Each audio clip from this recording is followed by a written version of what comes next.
Como lo ha dispuesto la señora presidenta, escuchemos al presidente de la Comisión de Justicia, Mauro Andino. En esta mañana y tarde, que enhorabuena, no se ha cuestionado y no se está cuestionando el trabajo que hemos llevado a cabo en la Comisión de Justicia. Estamos demostrando que es un trabajo técnico, que es un trabajo sustentado no solamente en la Constitución del 2008, sino en la propia Constitución del 98 y en una serie de proyectos que se han venido trabajando desde hace muchos años atrás. Eso es positivo, pero también no podemos dejar de hablar de la independencia de la Administración de Justicia. Hoy se habla que supuestamente no hay independencia de la Administración de Justicia, cuando podemos ser testigos de que tienen total independencia para decidir sobre tal o cual caso. Hoy no existe en el país, o no hemos sido testigos desde que este gobierno de la Revolución Ciudadana asumiera el poder. No hay tanques ni tanquetas tomándose la Corte Suprema de Justicia para impedir que se posesionen jueces de la Corte Suprema de Justicia, como ocurrió en el pasado, pues. Eso era bochornoso, eso era atentar precisamente al Estado constitucional que debía y debe vivir y deberá seguir viviendo aquí el Ecuador. Pero dejemos de atrás ya esas cosas nefastas del pasado y entremos ya a aspectos más técnicos. Señora Presidenta, ¿qué dice la estructura del libro primero cuando hablamos de las normas generales? En el título 1 hablamos de las disposiciones preliminares, en el título 2 hablamos de la competencia y en el título 3 hablamos del sujeto, de los sujetos procesales. Y dentro de las disposiciones preliminares, ¿qué recoge este proyecto? Que regula los procesos de todas las materias, como ya habíamos dicho, excepto lo penal y lo constitucional. Aplica todos los principios constitucionales de los derechos humanos, del Código Orgánico de la Función Judicial y del COJEP, materia de este debate. Que todos los procesos tienen que llevarse a través de audiencias. Y cuando hablamos de las audiencias que allí tienen que resolverse, es necesario hablar de la independencia de la función judicial, porque de acuerdo al artículo 8 hablamos de la transparencia y de la publicidad de los procesos judiciales, que en la parte pertinente señala que la información de los procesos sometidos a la justicia es pública, así como las audiencias, las resoluciones judiciales y las decisiones administrativas. Es decir, que estamos aún más garantizando la transparencia y la publicidad, en donde estarán las partes procesales, en donde el juez deberá estar de principio a fin para resolver allí precisamente los conflictos que las partes procesales presentan precisamente ante ese operador de justicia. Hablamos asimismo de la iniciativa procesal de parte, de los actos procesales que se deben llevar ante el juzgador y que se debe garantizar precisamente el debido proceso. La competencia en el Código de Procedimiento Civil vigente, hablamos por ejemplo de la jurisdicción y del fuero, donde tenemos del artículo 1 al 19, del fuero competente del 24 al 31 y del juicio sobre recusación que van de los artículos 856 al 889. Hoy, en este proyecto que estamos debatiendo, hablamos de las normas comunes, del artículo 11 al 20, la acumulación del 21 al 24 y de la excusa y recusación del artículo 25 al 28. ¿Qué estamos haciendo? Modernizando, actualizando, de acuerdo no solamente a lo que queremos, sino a la legislación de otros países que tomamos como referencia. La estructura del libro 2, la actividad procesal. En el título primero tenemos las disposiciones generales, en el título segundo las diligencias preparatorias y en el título tercero las medidas cautelares. Para concluir, veamos cuáles son los aspectos más relevantes de este libro segundo. Primero, se unifican los procedimientos a través de lo que se sustancian las causas en materia civil, laboral, inquilinato, niñez y adolescencia, contencioso administrativo y contencioso tributario, inclusive los procesos que ahora se conocen como de jurisdicción voluntaria. Segundo, estamos evitando la redundancia normativa al no reproducir principios, reglas de competencia ni otras que se encuentran en el Código Orgánico de la Función Judicial desde el 2009, en la Constitución desde el 2008 y en instrumentos de derechos humanos.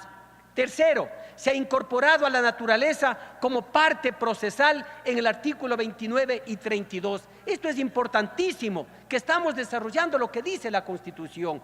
Y al hablar de que la naturaleza tiene derechos, ¿quién es el encargado de comparecer a defender esos derechos? Un colectivo, una persona natural, una persona jurídica o inclusive el defensor del pueblo.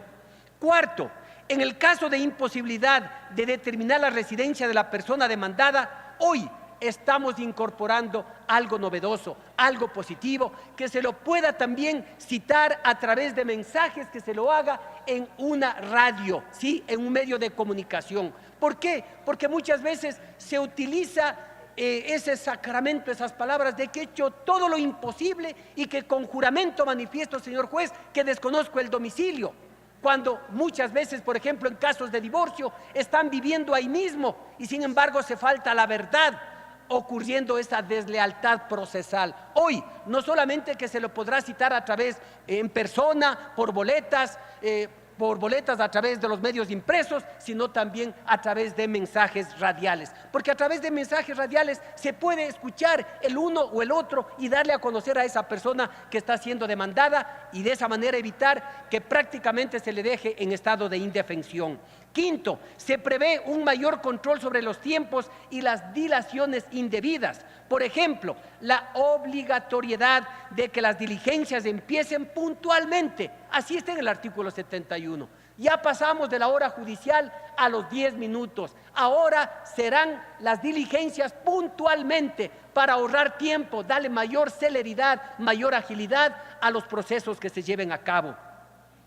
Se regula, en el punto 6, se regula lo relativo a las audiencias, artículos 78 y siguientes, para que se cumplan el principio de inmediación, sí, el principio de contradicción, la celeridad, la buena fe y la lealtad procesal. Hoy el juez no es que va a encargar al secretario, al asistente, al amanuense que tome la declaración de un testigo o que reciba la confesión judicial de una de las partes. No, el juez tendrá que estar de principio a fin garantizando los derechos de las partes para conocer qué es lo que se dice, qué es lo que se hace y en base a ello resolver con toda honestidad, como es lo que se está haciendo ahora y lo que vamos a seguir propiciando.